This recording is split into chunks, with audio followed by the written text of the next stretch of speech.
Hello everybody and welcome to the July Telescope Live event.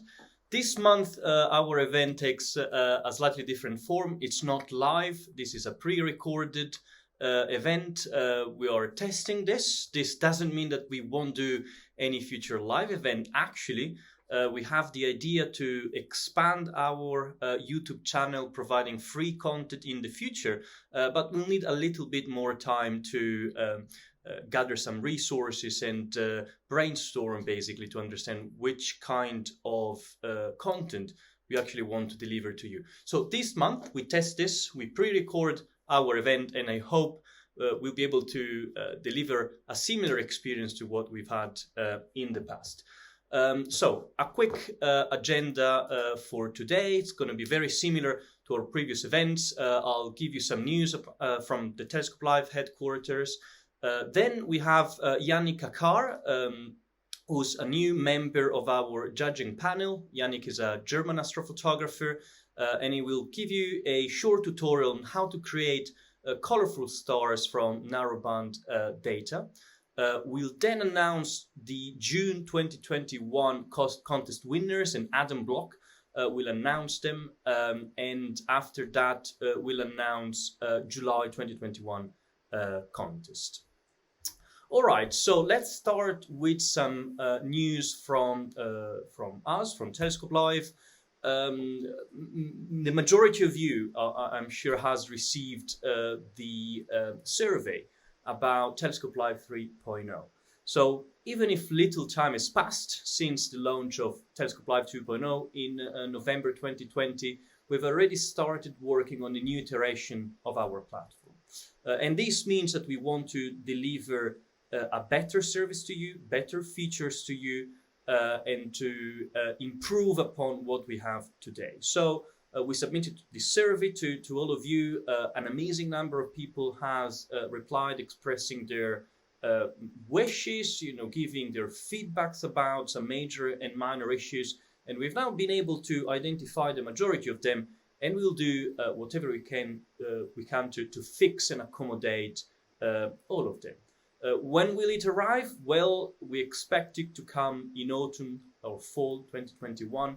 Before then, we might release some smaller improvements about the more critical issues, such as the navigation of the one-click observations, which is very painful, and we'll try to do that before then. Now, some updates from the network. Well, there is not much to report this month. We haven't changed or added anything. And apart from the usual bad weather causing all sorts of issues, everything seems to be working fine. So I really hope the same will happen this month. All right, so I'd like to discuss a little bit about some major things that we identified in the survey and asking you for feedback. And one of the things that some of you have reported is the lack of data quality or good data quality in the one-click observations. Now, the first thing I wanted to say is that the one-click observations have been thought to reflect a real observing experience, which means that many times things can go wrong. So this is why we tend to be quite relaxed in the images that go through the one-click observations, and it's part of the experience or what we imagined as the experience to find images that are not as good as they could be. And this is why we reschedule many objects, the same objects many times, so that you can follow them up until you gather enough good quality images to create a stunning image. The other two observing modalities, pro datasets and advanced requests, have a much higher data quality threshold and control. So we tend to deliver, and we try to deliver, only great quality images for those two observing modalities, and less so in the one-click observations. Now, we listen to your feedback, however, and we will adopt some more stringent constraints in data quality for the one-click observations as well. And this, however, means that the scheduling might be badly affected, which means that the observations that are delayed might be further postponed and delayed, causing, in a way, more discontent due to the constant rescheduling of the same request. And let me move to the next issue that, and probably the major issue that most of you have expressed about the one-click observations, which is the constant delay and postponement of requests, and this message that appears saying recalculating. Now, just to clarify what does recalculating means, well, we schedule the one-click observations and in a dynamic way based on weather forecasts. We use the Meteo Blue API to get accurate weather forecasts, but as you know, weather forecasts are not great, and it might be cloudy when the weather was predicted to be good, and even if the weather is good and the roofs open and the data is acquired, well, the data quality might not be sufficient because maybe a cloud was passing by, maybe or tracking was not good because of some issues, inherent technical issues on the telescopes. In those cases, what we have to do is to inspect the data manually and either reschedule the one-click observations if the images are not of good quality, or to approve the one-click observations and therefore complete it. And that's why you see this calculating message. I know it might be confusing. Many of you have expressed the wish to really know why the recalculating message is displayed and why we postponed the requests. But there are so many variables based on weather. It could be wind, it could be seeing, it could be tracking, it could be pointing, that it's simply too difficult to, operationally speaking, to specify why a specific one-click observation is postponed. Another issue, and that is true, it's not only weather and technical issues, it's some scheduling issues as well. Some one-clicks tend to get stuck because of some weird scheduling constraints, and so you might find a one-click that is rescheduled almost every day. Now, although some of these issues cannot be completely solved, we will do our best to improve our operations to reduce the number of one-clicks that are rescheduled too frequently, that become stuck. And we're going to clear the recalculating message that you see more promptly, so you know when and if a request is rescheduled. Now, the ultimate solution to these issues of booking the one-click observations is one of the major issues, and it will be solved in the future release of Telescope Live 3.0. But I'm not going to say anything more here. Let me just say one final thing about the one-click observations, which is it's true. I mean, it's clear. It's the navigation of the one-click observations. It's very difficult to navigate. The pagination is not good, and we'll do our best to fix that as soon as possible. All right, so next I'd like to introduce a new member of the team. It's Ernesto Guido. Ernesto is an award-winning amateur astronomer and prolific observer. He's been working in the field of asteroids and comet detection and follow-up for many years. The Minor Planet Center credits him the discovery of 7 asteroids, and he's got even an asteroid dedicated to him, and he contributed to the observations of thousands of near-Earth objects and comets. He discovered supernovae and Jupiter Trojans, so very prolific and expert observer. And in fact, he was already part of the Telescope Live sponsored Comet and Asteroid Research Program, observing tens of comets and asteroids over the last few years. But from June this year, he became an official member of our staff, and he will be responsible for the remote operations of the telescope network, for the data quality inspection, and for the customer support. So many of you who contacted our customer support might have already spoken with him. Okay, so next is this is all from me. Next is a tutorial from a live tutorial from Yannick on how to create colorful stars from narrowband data. So thank you everybody for listening, and I'll leave the floor to Yannick. In today's short video, I'm going to show you how I create colorful stars using narrowband data only. The image you see here was processed with a dataset from Telescope Live, and this time I'm using the Pro dataset. I'm going to show you how to process the linear channels, combine them, and later blend them like you see here into a final starless image. Let's begin in PixInsight with the linear to nonlinear processing of each channel. In PixInsight, I'm going to stretch all 3 channels using STF and histogram transformation. All channels are calibrated and stacked. On my own datasets, I would use some dBE, like you see here, but before stretching. But on the Telescope Live datasets, I don't need any of that, because the data looks really clean. I apply some automatic stretch to the alpha channel and transfer it to the histogram transformation tab. Here you see the automatic value. Here you see the automatic value of the midtones. I increase this value by 5 to 10 times to apply a really light stretch.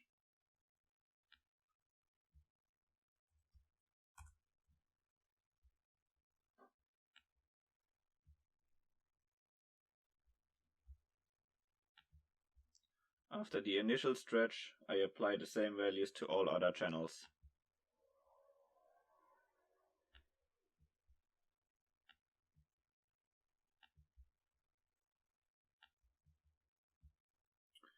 Now I combine all the nonlinear channels using LRGB combination.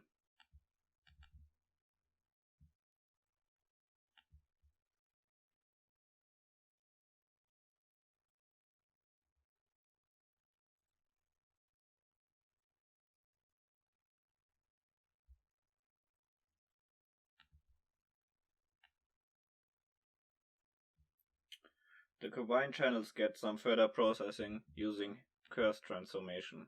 You get them under all tabs, curve transformation. I like my stars really colorful, so I increase the saturation and also the contrast.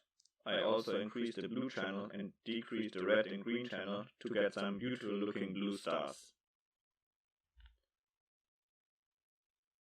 Increasing the contrast and the saturation, and also decreasing the red and green channels and increasing some of the blue channel. That's all on your liking. Then I apply it to the whole image.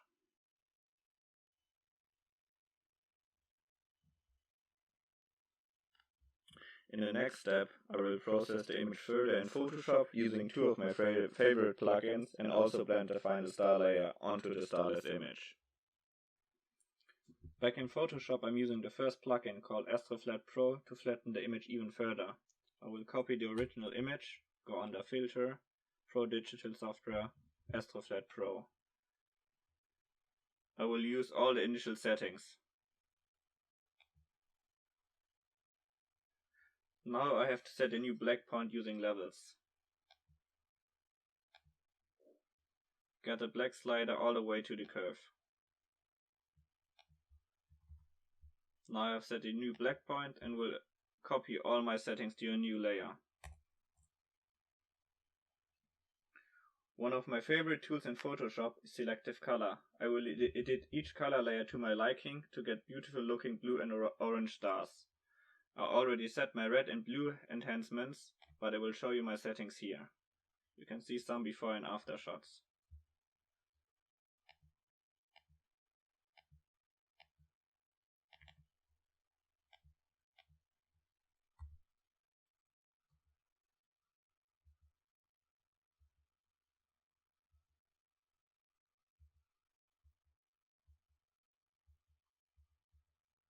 Each star layer is different, so try the settings out yourself.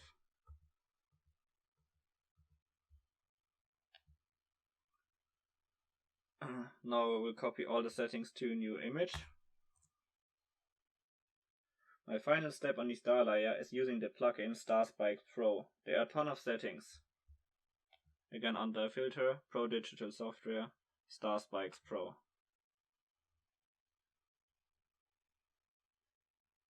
I really like this spike settings in the hue slider, but you can try it out yourself to get the best results of your liking.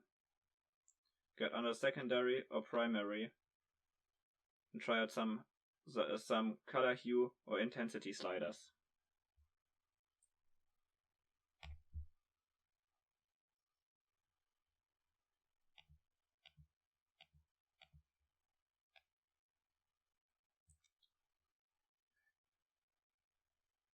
After this step, I can see that some of the stars are really yellow, so I use another layer of selective color to get even more orange stars.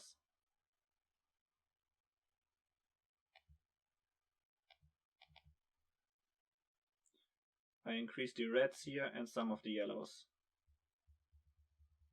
All other settings are untouched. The final step you have to do to blend in those stars is to copy the star layer onto your starless image. I will copy all those layers onto a new single layer, mark it with Ctrl A and copy it with Ctrl C, and then paste it in with Ctrl V. Now you have to blend in those star layer with the starless master. Go under blending mode, screen. Yeah, now you have blended in all those stars, but you have to set a new black point onto the star layer. Levels, and get the slider onto the curve. As you only want to get a star layer with the layers, get a clipping mask here.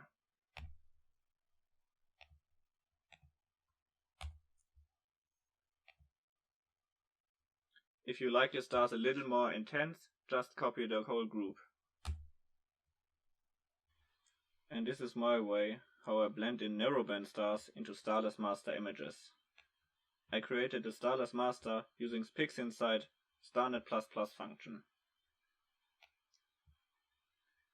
If you want to learn more about image processing, make sure you check out my website under astrophotomannheim.de, learn image processing, or check out all my other images. Thanks for watching.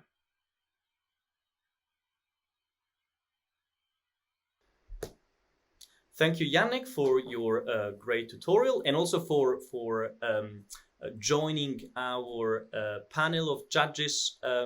We're now going to announce the June 2021 contest winners. Adam Block will announce the winners, and this month the 3 judges selecting amongst the hundreds of submissions are Adam Block, Nick Simonek, and Yannick Akar. Before continuing, I just want to give you a clarification around the selection criterion processes of our winners. So among the feedback we received in the survey, some of you have expressed some doubts around the selection process, highlighting that it kind of seems that the judges tend to select only the latest submissions in time, and that the same people tend to win over and over. And let me just say that I want to reassure you that this doesn't happen, and the selection process is a very lengthy process. We thank our judges to do this, and it's really unbiased against time of submission and author. And we try again to be as unbiased as possible. So I just want to give you a clarification of the actual process that we adopt to select the 6 winners every month amongst hundreds of submissions. So on the first of the month, after the contest, each of our judges, and we do have a minimum of 3 judges per round of contest, goes through the hundreds of submissions, and they make a selection of the 2 top images for each of the 3 contests. Now, after that, each judge votes on each other's selections from 1 to 5. Now, and then we select the candidate winners. So, and these are selected based on these votes. So we have a pre-selection of candidate winners, or let's say a ranked selection of candidate winners. Well, if 2 judges select the same picture, then that picture will take twice the votes. Now, once the candidate winners are selected, the 3 judges plus 1 or 2 external members, it's usually me and or Chantal, hold a Zoom meeting to discuss the candidate winning pictures and take the final decision. So just to clarify, it's the three judges together that then decide which ones of the pictures are the winning pictures. And again, they usually just look at the picture. They don't look at the time of submission or the author. So if the same author wins twice, it's likely because this person is a great astrophotographer. All right, so that's it from me. I leave the floor to Adam, who's going to announce the 6 winners from this month's contest. Thank you very much. Hello everyone, I'm Adam Block, and I'm going to announce this month's winners for the astrophotography imagery done using Telescope Live resources.